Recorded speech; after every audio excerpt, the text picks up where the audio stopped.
Sebuah gunung di Sukabumi konon menyimpan banyak cerita goib.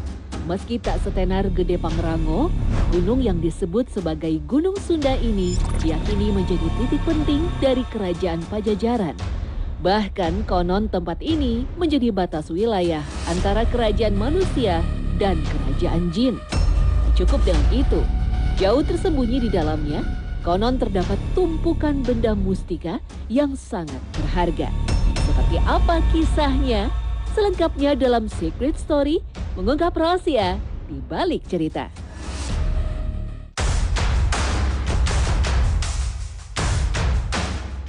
Terletak di Desa Pada Asih, Kecamatan Cisaat, Gunung Sunda sendiri lebih pantas disebut bukit daripada gunung.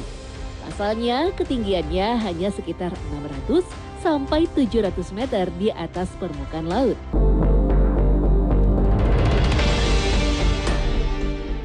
Dari gerbang masuk, pengunjung normalnya hanya butuh waktu 15 menit untuk mencapai puncak Gunung Sunda ini. Tetapi semua tergantung dari fisik masing-masing. Pasalnya, jalur untuk menuju puncak terbilang cukup menanjak. Dalam perjalanan, kami melihat beberapa area yang hangus akibat peristiwa kebakaran sebulan silam. Rudiansyah selaku Kuncen menyebut, peristiwa itu juga diiringi kejadian aneh yang menimpa salah satu warga. Itu di bawah pas masuk ke area Gunung Sunda itu, bapak-bapak membersihkan rumput di kebunnya, kemudian dibakar. Namun pas melakukan pembakaran, si kakinya itu seperti ada yang narik. Jadi si bapak-bapak itu tidak bisa bangun. Nah, terjadilah musibah sampai meninggal di sana.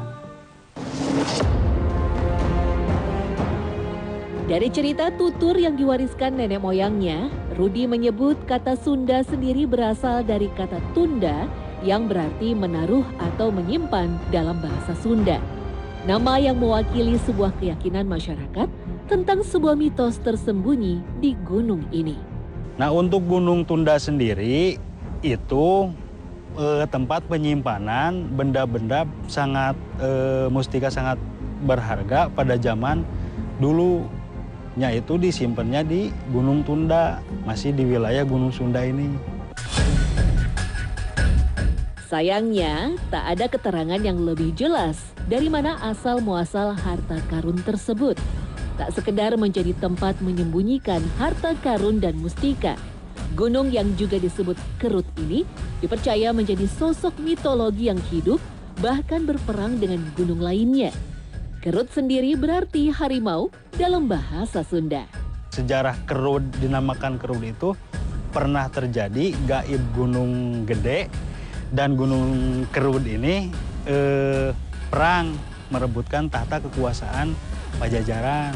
Terjadilah bentrokan antara gaib Gunung Gede dan Gunung Kerut ini dinamakan Gunung Kerut. Bahkan sampai hari ini petilasannya di Gunung Gede itu ada terlihat jelas lah tapak bekas cakaran Gunung Kerut ini.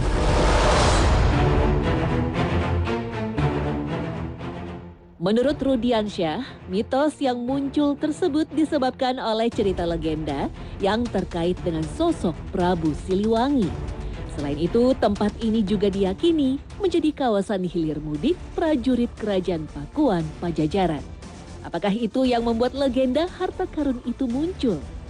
Nah, untuk Gunung Sunda ini memang identik dengan Pajajaran.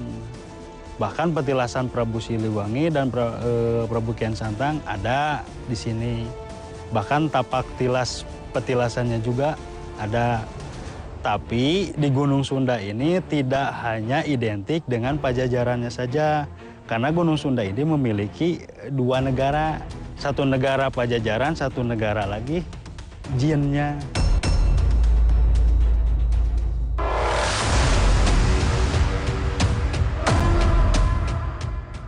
Tempat ini juga diyakini menjadi saksi bisu tentang hubungan baik dari dua makhluk Tuhan yang berbeda dimensi, manusia dan jin. Bahkan di salah satu titik di Gunung Sunda, diyakini menjadi batas wilayah Kerajaan Pajajaran di barat dan Kerajaan Jin di bagian timur. tepatnya di pepohonan yang tumbuh di atas batu yang konon tak bisa ditebang oleh siapapun. Itu bukan hanya sekedar mitos, tapi itu memang nyata. Bahkan pohonnya itu ada dan batu patok batu masjidnya itu ada. Nah, pohon 7 itu memang pembatas antar negara, negara Jin dan negara pajajarannya. Nah, 7 pohon itu memang tumbuhnya dalam satu wilayah, tidak beda-beda tempat, tapi dalam satu tempat itu 7 pohon dan tumbuhnya itu pun di atas batu, bukan di tanah.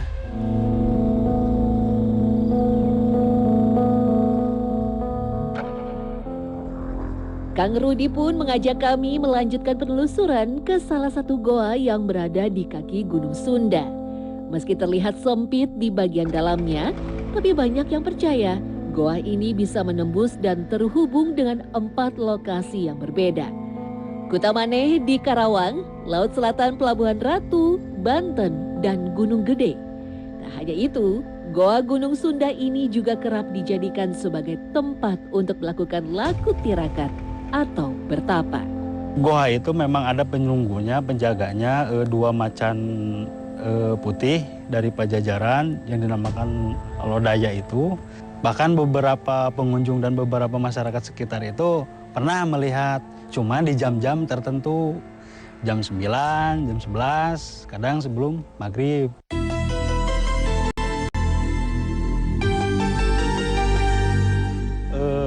Pesantren Jin itu di sini tidak ada, itu sangat tidak ada. Ini meluruskan sejarah di sini, yang ada itu hanya langgar musola kecil, itu pun tidak nampak oleh mata. Posisinya bersebelahan dengan batu buruy, langgar itu. Jadi untuk pesantren goib itu tidak ada.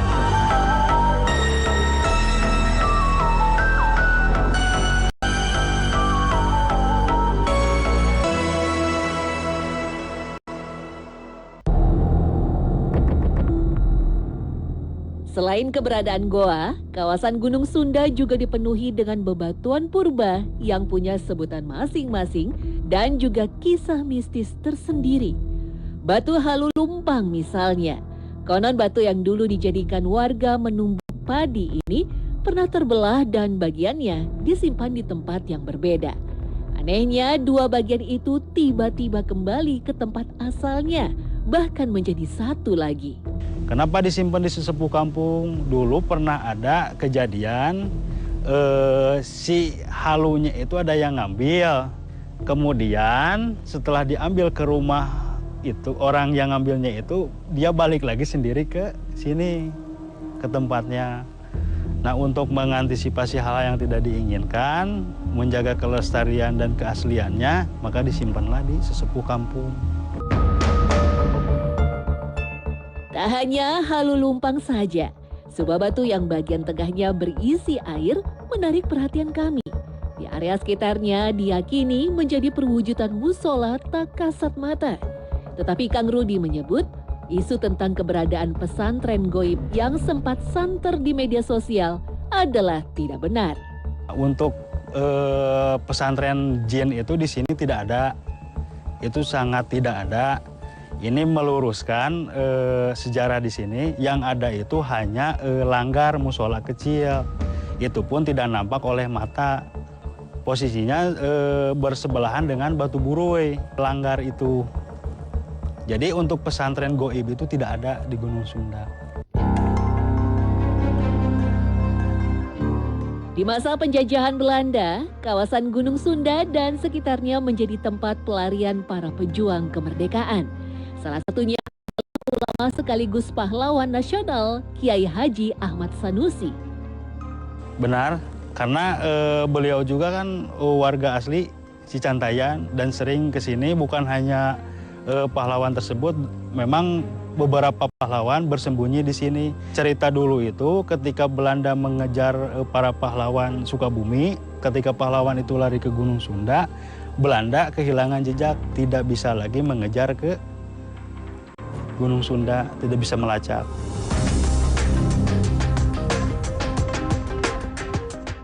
Sayangnya, kawasan yang dulu sempat ramai di tahun 2015 ini tak tak pernah benar-benar pulih sejak pandemi COVID melanda tanah air. Areanya bahkan terkesan tak terurus dengan rumput liar yang semakin memenuhi kawasan Gunung Sunda. Kelak, kesan angker pun semakin menguat di tempat ini. Jadi kalau kata bahasa Sunda nama hieum, pada saat ramai wisatawan dan pada saat sekarang itu suasananya sangat beda. Kan ada cerita-cerita dulu tuh sebelum terjadinya wisata. Jadi ada yang hilang. Jadi takut kejadian itu terjadi kembali. Setiap tempat pasti punya cerita, tapi terlepas dari kisah mistis, kawasan Gunung Sunda juga menyimpan banyak keindahan alam yang bersanding mesra dengan cerita legenda dan sejarah.